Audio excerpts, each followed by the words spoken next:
140 કરોડ જનતાના એટલે 50% મહિલા, 70 કરોડ માતાઓ, બહેનો અને દીકરીઓના સપનાઓ પર મહિલા વિરોધી કોંગ્રેસીઓનો સીધો પ્રહાર પણ સંસદ અને વિધાનસભામાં પ્રતિનિધિત્વ મળતું થઈ જશે। જગદીશ વિશ્વકર્માએ કોંગ્રેસ પર કર્યા પ્રહાર। મહિલા અનામત બિલ નામંજૂર થવાને લઈ પણ પ્રહારો કર્યા। એ દેશની અંદર મહિલા અનામત આરક્ષણ બિલ ઉપર લોકસભામાં ચર્ચાઓ થઈ, ત્યારબાદ વોટિંગ થયું। હજુ સુધી તમે અમારી ચેનલને સબસ્ક્રાઇબ નથી કરી તો અત્યારે જ ન્યૂઝરૂમ ગુજરાતને સબસ્ક્રાઇબ કરો, ફેસબુક અને ઇન્સ્ટાગ્રામ પર ફોલો કરો।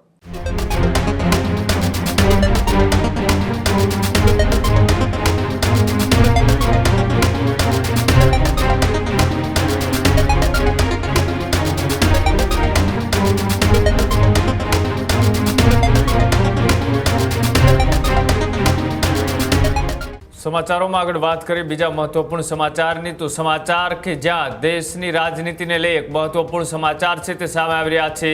થોડા દિવસ પહેલા લોકસભાની અંદર મહિલા અનામત બિલને લઈ ભારે હોબાળો થયો હતો, ત્યારબાદ હવે મહિલા અનામત બિલને લઈ પત્રકાર પરિષદ છે તે ગુજરાતમાં યોજવામાં આવી। સીએમ ભૂપેન્દ્ર પટેલ અને જગદીશ વિશ્વકર્માએ આપ્યું નિવેદન।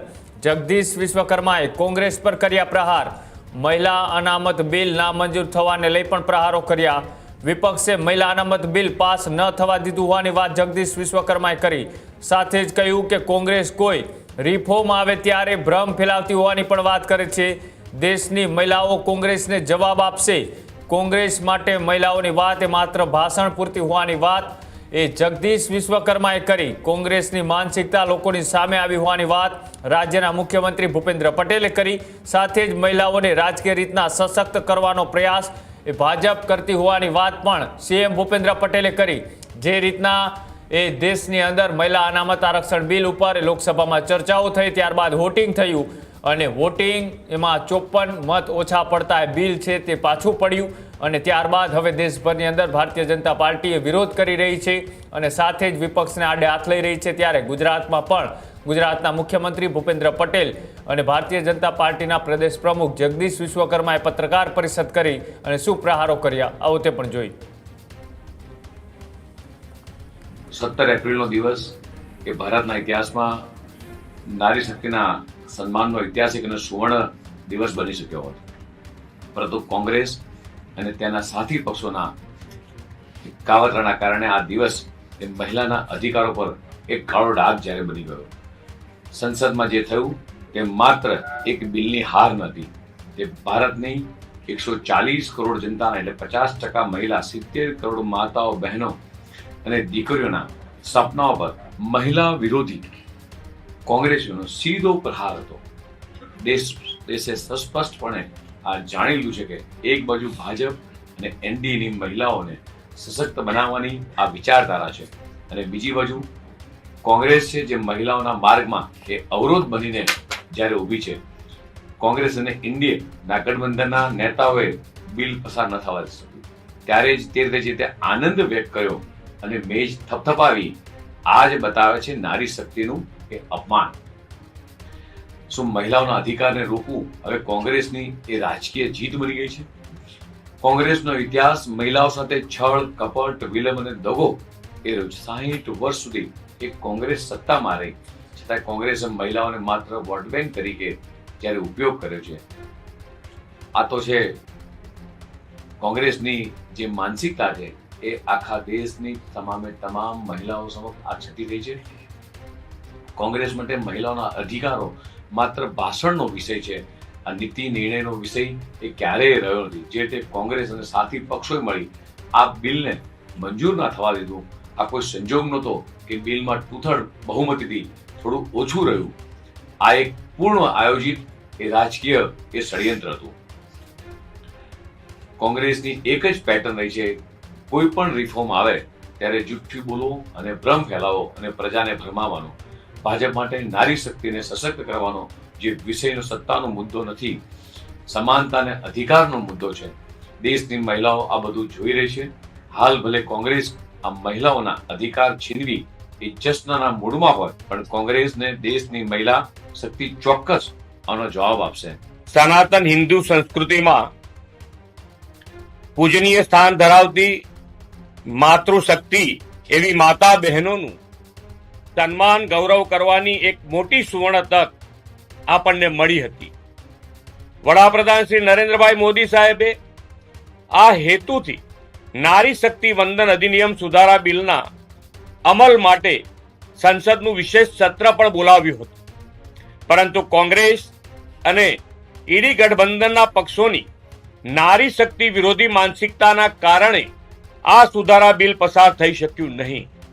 કોંગ્રેસ અને તેના સાથી પક્ષોએ નારી શક્તિ વંદન અધિનિયમના અમલમાં રોડા નાખવાનું મોટું પાપ કર્યું છે. આના કારણે દેશની કરોડો મહિલાનું મનોબળ પણ તૂટ્યું છે. આઝાદીના દશકો સુધી દેશ પર એક હથ્થું શાસન કરનારી કોંગ્રેસ પાર્ટી નકારાત્મકતાની રાજનીતિ કરી રહી છે. દેશના વિકાસમાં અને નીતિ ઘડતરમાં બહેનોના સમાન યોગદાનનો અવસર હતો, પરંતુ કોંગ્રેસ પાર્ટીએ હંમેશની જેમ તેનો પણ વિરોધ કર્યો. કોંગ્રેસ અને ઈડી ગઠબંધને અત્યાર સુધી પરિવારવાદને પોષવાનું જ કામ કર્યું છે. શ્રી મોદી સાહેબના નેતૃત્વમાં દેશમાં થઈ રહેલ રિફોર્મ્સ કોંગ્રેસ કલ્ચરવાળા લોકો સાંખી શકતા નથી. એટલે એમને ડર છે કે જો આ અધિનિયમ લાગુ થઈ જાય તો દેશની સામાન્ય પરિવારની બહેનો પણ સંસદ અને વિધાનસભામાં પ્રતિનિધિત્વ મળતું થઈ જશે.